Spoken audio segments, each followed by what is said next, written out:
Hey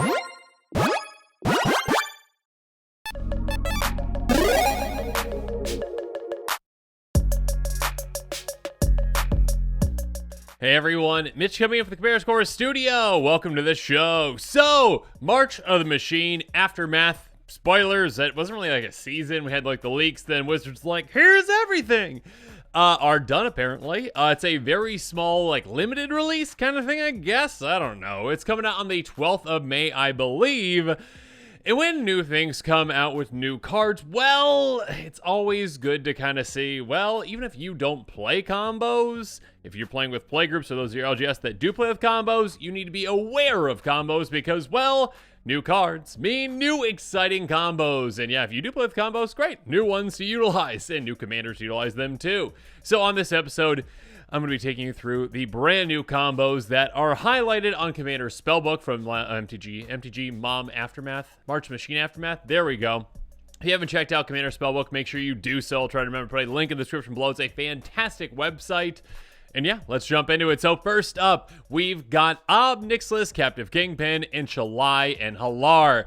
A commander combo with commanders that you can't utilize in their commander decks because, well, Nixilis is Rakdos, Shalai and Nalaar is Naya, neither of which cross over, luckily for all of us, essentially. But yeah, if they are in maybe like a legendary tribal deck or, a deck that can utilize them, a deck that can, tutor for specific creatures and get a combo out, this can be quite the potent one. Let's quickly go through the cards. Nixilis says, whenever one of our opponents each lose exactly one life, put a +1 counter on Nixilis, exile the top card of your library until the next end step. You may play that card. Shalai and Nalaar have Flying and Vigilance. That doesn't really matter, I guess. I don't know why I said that. Regardless, keep going. Whenever one of our +1 counters are put on a creature you control, Shalai and Nalaar deal that much damage to target opponent. This combos with a lot of things, and I think I already talked about all the things it combos with in another episode. But now, yes, adding another to the list because Nixilis Captive Kingpin comes with this. And yeah, on Commander Spellbook, it's a fantastic website, like I mentioned, and it does kind of break things down for you, which is very nice. So, the prerequisites are that all permanents are on the battlefield. Nice! You have a way to cause the opponent to lose exactly one life. There are plenty of ways to do that. Maybe a creature has one power that you can get through. Maybe a simple Tim pinging effect. Maybe just, a life draining effect. Lots of ways to do that. Once you do that, though, here are the steps. Cause an opponent to lose one life. Cool. Nixilis triggers, putting a counter on itself and exiling top card of your library. Then what's going to happen is Shalai and Nalaar triggers, dealing 1 damage to an opponent, then you repeat from step 2 again and again and again. The results at the end of it are going to be infinite damage, infinite counters on Nixilis, and exiling your library. So again, basically, you're taking out all your opponents. Exiling your library doesn't really matter at that point. All your opponents are just gone, and yeah, you win the game. So there you go. That is the combo. Let's move on to another combo, and this one also utilizes Nixilis, but this one also utilizes All Will Be One. And I kind of mentioned this in another episode, so I'll go quickly. All Be One says, whenever you put one or more counters on a permanent player, All Be One deals that much damage to target opponent, creature, and opponent controls, or planeswalker and opponent controls. Ironically, this also comes with Shalai and Nalaar.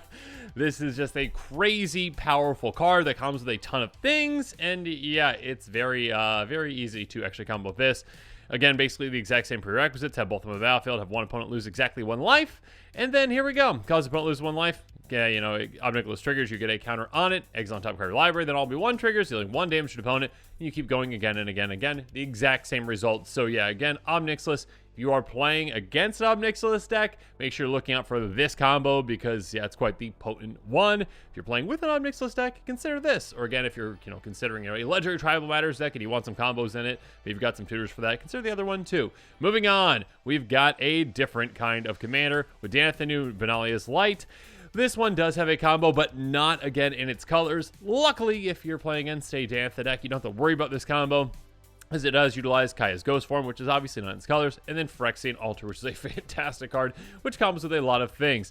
And I should mention really quick, if anything's kind of like cropped weird on this website, that's just from me. It's not like Commander Spellbook, has any kind of like, coding errors and they don't know how to like space things properly. It's on me kind of just, cropping it for this episode and actually, just doing some things just to make sure that it fits well on the screen.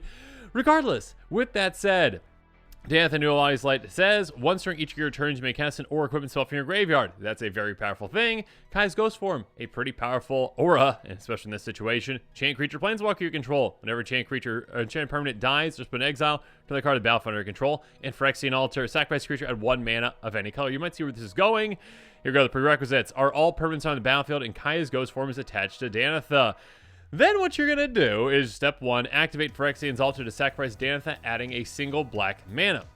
When Danitha dies, the Kaya's Ghost form triggers, bringing Danitha right back. Then you cast the Kaya's Ghost from your graveyard by paying the black, attaching it back to Danitha, and then you repeat and do this again and again and again. Yes, Danitha does say, once during each of your turns, but because it's a new instance of Danitha, it's a different, permanent, it's considered a different permanent, it's a different instance of Danitha. Each and every single time, you can do that again and again and again. You're not limited to just the one because it's a different Danitha each time. So what's going to happen here is the results are infinite ETBs, infinite LTBs, infinite death triggers, infinite sacrifice triggers, and infinite storm count. So you want a wide variety of ways with a storm card that you can drain an opponent with. I can't remember what the name of that one is, but yeah, let me know in the comments below if there is one that can drain. Also, yeah, obviously if you've got, an ETB, like an Impact Tremors in play or something like that, you can win from there. A death trigger is more likely though, like Zulport Cutthroat and these colors, of course. So yeah. This is a combo that could definitely work in an aristocrat style strategy, or one that's a very specific combo deck. One that can be quite powerful, and again, one you don't have to worry about if you're playing against a Danitha deck, because that Danitha deck cannot utilize Kaya's Ghost form. Moving on, we've got a non-commander combo. I mean, it's a combo in commander, but none of these cards are a commander. With Harness Snubhorn in Second Chance. I love Second Chance, such a crazy card. Okay, so Harness Snubhorn says, whenever it deals combat to a player, return target artifact or enchantment card from your graveyard to the battlefield. That's pretty specific, but hey, if you do that, get Second Chance. During your upkeep, if you have 5 or less life, sacrifice Second Chance, take an extra turn for this. And this is a very weird way to get an extra turn, but yeah, if you got 5 or less life, an interesting way to go about it. Prerequisites. All opponents are on the battlefield. Yep. Your life total is 5 or less, and an opponent cannot block Harness Snubhorn. So maybe you can tap down their creatures. Maybe they don't have any creatures. Maybe you've got a way to make this unblockable. Regardless, that's all you need to do. And once you do that, here are the steps. At the beginning of your upkeep, you use Second Chance triggers, causing you to sacrifice it and take an extra for this one, because again, you got 5 or less life. Then you deal combat damage to any opponent using Harness Snubhorn. Harness Snubhorn triggers, returning Second Chance from your graveyard to the battlefield. Then you repeat every single turn. So as long as you can keep getting Harness Snubhorn through, you keep doing that. Now, obviously, eventually, some limitation might be, hey, if you're just swinging at that one opponent again and again and again, yeah, if you take them out, you might not be able to get through the other opponents, but chances are you're going to be able to draw into other things by that time, because you're just taking, not infinite turns, I guess, but an absurd amount of turns to actually win the game. Results, technically, not technically. Whenever these things say infinite, they're not technically infinite. Rules lawyers out there, but yeah, infinite turns. Basically, an infinite amount of turns just to win. You're probably just gonna be able to win with this. Even if a player has 20 life, and you keep getting through on them, that's 10 extra turns before you have to find something to deal with your opponent's boards to get it through on another player. You're gonna be able to win from there. Moving on.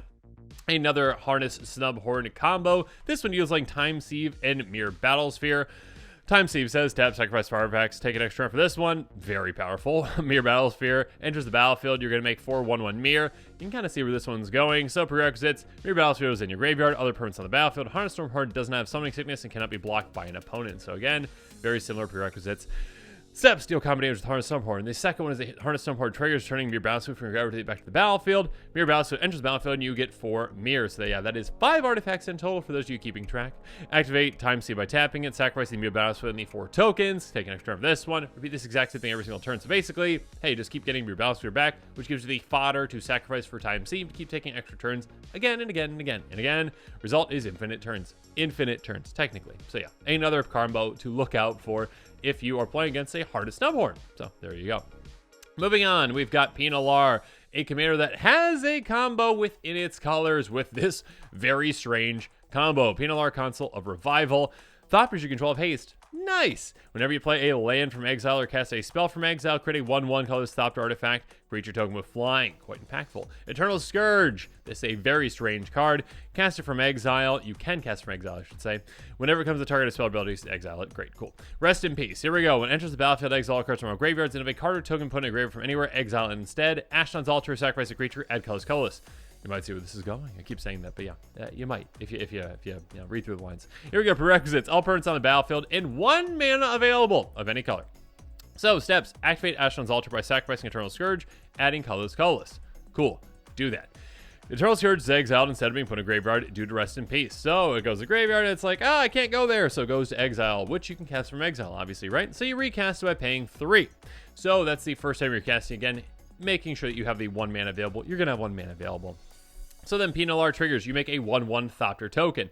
Then you activate Ashnod's Altar, sacrificing the Thopter, adding Colorless Colorless, and you repeat these steps again and again, essentially. So yeah, you are able to essentially just keep, sacrificing the Eternal Scourge, getting into exile, sacrificing the Thopter that you're making as well after recasting the Eternal Scourge. So you basically get 4 mana every single time. And the results are going to be infinite creature tokens with haste, infinite colorless mana, infinite ETBs, infinite LTBs, infinite sacrifice triggers, infinite storm count. Yeah, you just win, basically. So, yeah, you win. Congratulations. You did it. So, yeah, that is a combo to look out for if you're playing against a Pia deck and you see Eternal Scourge, especially if you see Ashnod's Altar 2. Be scared. Be very scared, because Rest in Peace might be coming and you might be losing. So, there you go. Moving on. Rocco. Now, Rocco has a lot of different iterations of this exact same combo, essentially. So let's go through them quickly, and I'll just kind of add like the additional card each time and just kind of quickly say that card. Regardless, Rocco, Street Chef, if I get Rocco, there we go. 2/4. Behave end step each player exile the top card of the library until your next end step. Each player may play the card this way. Exile. Cool. Whenever a player plays a land card from exile or casts a spell from exile, put a counter on target creature and create a food token. Yeah. So you'll see where this is going here in a second. We've already gone through the other cards, except for Academy Manufacturer. If you create a clue, food, or treasure token, instead create one of each. I love that card. It's nearly budget-friendly now. Regardless, let's go into the combo. Prerequisites. All permanents on Battlefield, 1 mana available. The exact same prerequisites as the previous one I talked about. Steps. Activate it. Ashnod's Altar by sacrificing Eternal Surge. Yep, so you get that mana. Eternal Surge is exiled. Yeah, same thing. Oh, you keep going. Okay, so then Rocco triggers, putting a counter on a creature control, creating a food, clue, and treasure token because of Academy Manufacturer. Then you activate the treasure token by tapping and sacrificing it, adding 1 mana, and then you are also, getting the mana from the Eternal Scourge too. So you repeat this again and again and again. Results. Infinite food, infinite clue, infinite +1 counters, infinite ETB, infinite LTB, infinite sacrifice triggers, infinite storm count. So technically you don't win the game, but you're flooding the board with all these things. Again, if you've got, infinite ETB triggers with like an impact tremors in there, you just win right there. So I guess, so there are ways to win with that. But having infinite food, infinite clues, that's kind of fun. And of course, there are ways to make this combo even more potent. So let's go on to some of them. Moving on, we've got one that does not actually fit within the colors, but I just want to mention it really quick, as Chatterfang does have black in its color identity because it has, the black activation. So if you're playing against a Rocco deck, don't look out for this combo, but there are other ones. That being said, I want to mention this one too. Anyways, Chatterfang says, one of our tokens we create under your control, those tokens plus that many 1/1 scrolls are created instead. So you get a scroll in addition to the food. You can see where this is going. Same prerequisites, basically the exact same thing happens. The only difference is now that you're getting the food as well as the squirrel, so you don't have to sacrifice, say, a treasure like the Academy Manufacturer. You're sacrificing a squirrel for extra mana, and again, you are making infinite colorless mana, unlike the other one.